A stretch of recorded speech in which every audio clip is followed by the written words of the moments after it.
une promesse de Dieu, le Saint-Esprit. Parce que c'est dit dans Joël chapitre 2, versets 28 à 29, que à la fin des temps, il va faire quoi? Il va répandre son esprit sur tous les hommes, sur toute chair. Amen. Donc quand il parle de toute chair, c'est sur tous les hommes. Et donc quand l'esprit est dans la vie des uns des autres, alors en ce moment on annonce les paroles, on annonce les messages de Dieu. C'est cela qu'il dit, ils prophétiseront. Parce que prophétiser, c'est annoncer le message de Dieu. Le Saint-Esprit a révélé sa vraie nature, à savoir celle qui conduit au salut. Ce n'est pas le Saint-Esprit qu'on a le salut. Parce que si tu n'as pas l'Esprit de Dieu, comment est-ce que tu peux croire, tu peux avoir foi, bien sûr, au message de Dieu? Tout se fait par le Saint-Esprit. Nous, on prêche, on annonce le message, mais c'est le Saint-Esprit qui convainc. Le cœur ouvert. C'est pour cela que le Seigneur dira que je viens et frappe à la porte. Mais ce n'est pas Jésus en personne qui vient faire quoi à ta porte. Il vient, il frappe à la porte par son esprit. Alors, si tu entends l'Esprit de Dieu frapper à ta porte, que tu ouvres, le Saint-Esprit rentre en toi. C'est en ce moment que tout ce que tu demanderas en son nom, au nom de Jésus, tu vas l'obtenir. Alléluia. Gloire à Jésus. Nous ne pouvons rien faire dans notre vie chrétienne sans le Saint-Esprit. Ce n'est pas possible. Sinon, tu seras un homme de lettres. Tu seras seulement en train de lire la parole, les versets. Or, quand le Saint-Esprit rentre, ça peut démontrer la puissance de Dieu. Gloire à Jésus. Et la Bible dit bien, généralement les gens pensent que c'est quand il y a les guerres, les bruits de bottes partout qu'on dit que la fin du monde approche. Non, la Bible dit que quand la parole aura atteint tous les hommes, en ce moment-là, Dieu viendra enlever. Ça veut dire que quand le Seigneur le dit là, quand la parole aura atteint tout le monde, donc au jour du jugement là, il n'aura pas d'excuse. Parce que le Seigneur dit quelque part, est-ce que tu n'as pas entendu parler de ma parole? Tu n'as pas entendu mon nom quelque part? Qu'est-ce que tu as fait? Et on le dit avec les réseaux sociaux encore, tu entends l'évangile. Voilà. On dirait que non, c'est pour les... Non, mais Dieu a fait que les hommes de Dieu, les chrétiens, les enfants de Dieu, bien sûr, utilisent les réseaux sociaux pour annoncer l'évangile.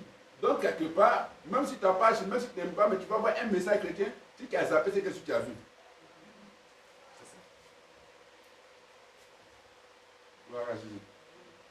Et quand tu reçois le Saint-Esprit, tu deviens le successeur de Jésus-Christ sur la terre pour le ministère. Dans la puissance du Saint-Esprit, nous continuons de faire. Qu'est-ce que le Seigneur a fait quand il avait l'Esprit de Dieu? Des choses extraordinaires. Et qu'est-ce qu'il a enseigné? Il a enseigné bien sûr sa parole, son autorité. Donc nous continuons de faire et d'enseigner ce que Jésus a commencé de faire et d'enseigner. La Pentecôte, la révélation diversifiée de la puissance de Dieu. Alléluia.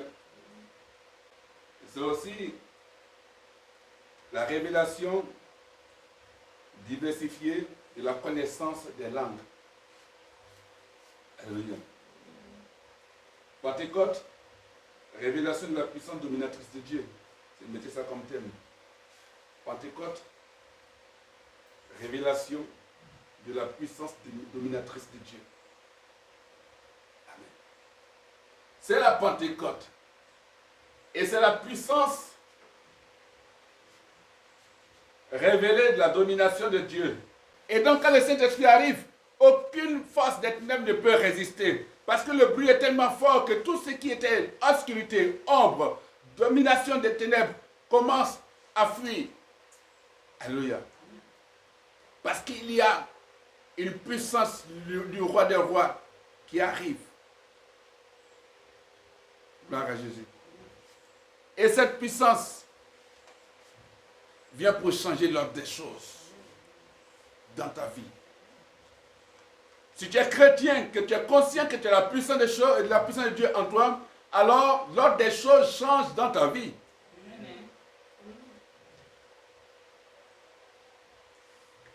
Quand le Saint-Esprit est présent dans le cas des disciples, il reçoit le don de parler en langue.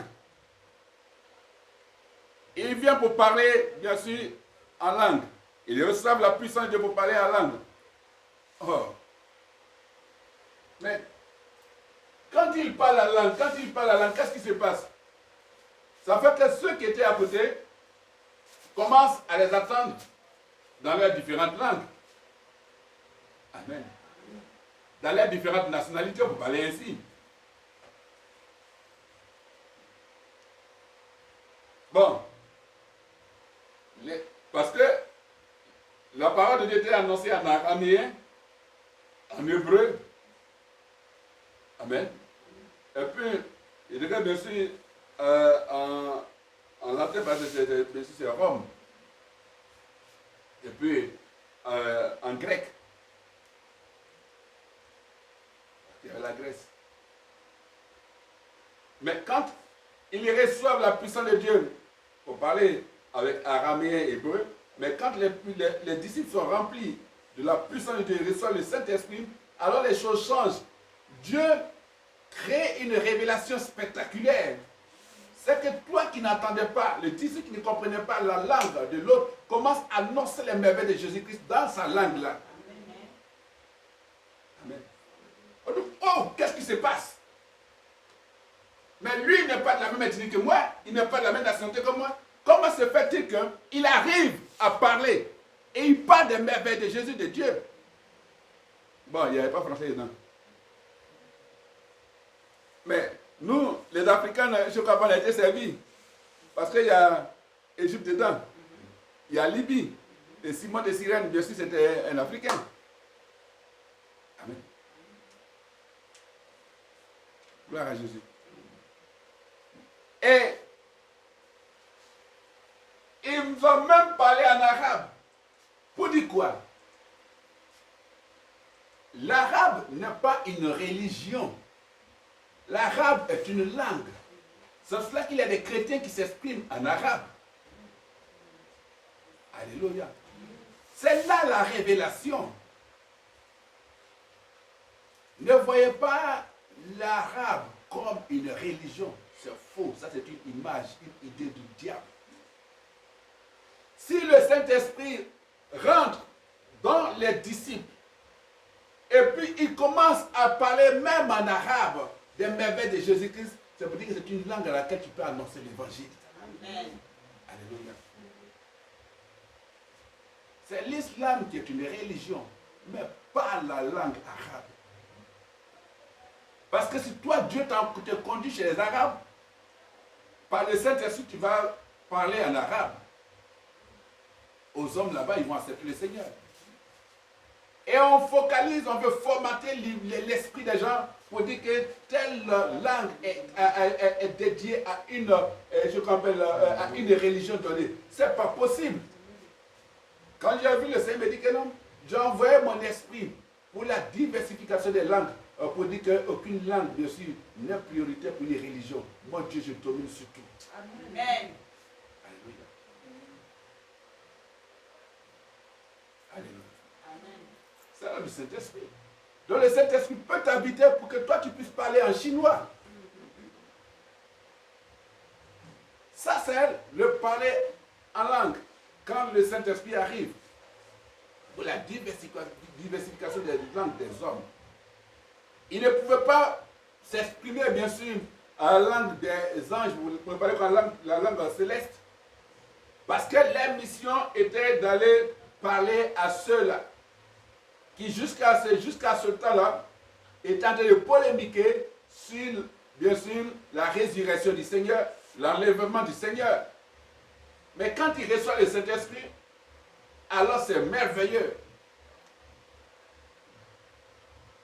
Il y a la puissance, le vent, la puissance. Parce que le Saint-Esprit, quand il arrive avec un bruit très fort.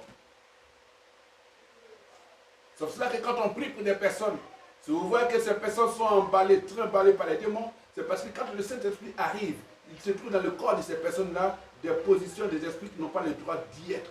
Parce que le Saint-Esprit arrive. Donc c'est la dépendance des esprits.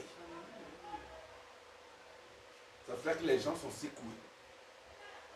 C'est que d'autres sont émotifs. Ils sont en train de pleurer. D'autres sont là, sont ébahis, d'autres baillent. Parce que les démons cherchent leur route. D'autres cherchent à aller uriner. D'autres mettent des féques. D'autres vomissent. Ainsi de suite.